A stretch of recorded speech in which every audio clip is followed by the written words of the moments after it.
Hi again, I'm Carson from Guys with Games. Today I'm going to show you a game that you would use with your advanced classes.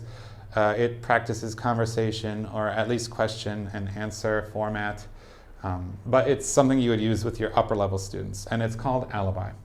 In order to play this game, you need to set it up with a story, so you're going to tell your students, last night there was a fictitious murder that took place at this classroom, and two of you are the suspects of this murder.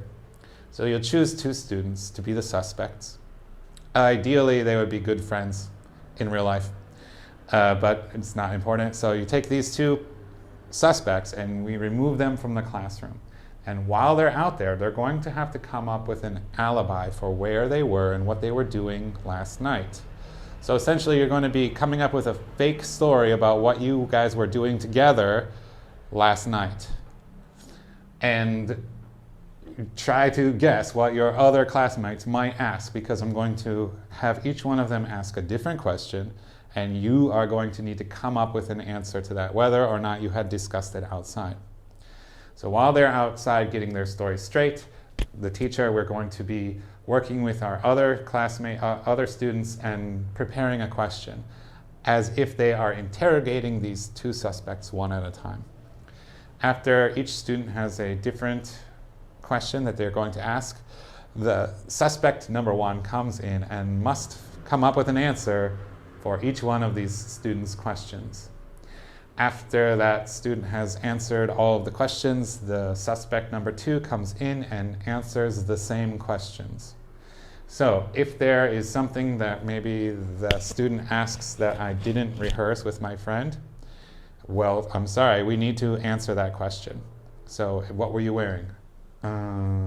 I was wearing a white t-shirt and jeans.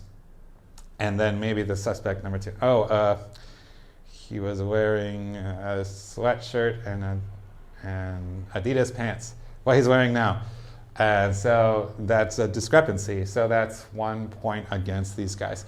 So the way that I find the students guilty is if there are a certain number, which we set ahead of time, of discrepancies in their story, and we'll say, oh, sorry, you're lying. This is not a good alibi. You're guilty. You are the killers. Anyway, that number can fluctuate, depend on how many questions they need to face. But this is how you play Alibi. One other thing before I go, we are going to take a break over the holidays, and I will be back after Chinese New Year, so February, maybe the first week of February. In the meantime, I will work on compiling a list of all the games we played throughout the year 2022, just like I do every year, and I'll have that up on Patreon hopefully sometime mid-January. But thanks again for watching. We'll see you again in about a month. Okay, bye-bye.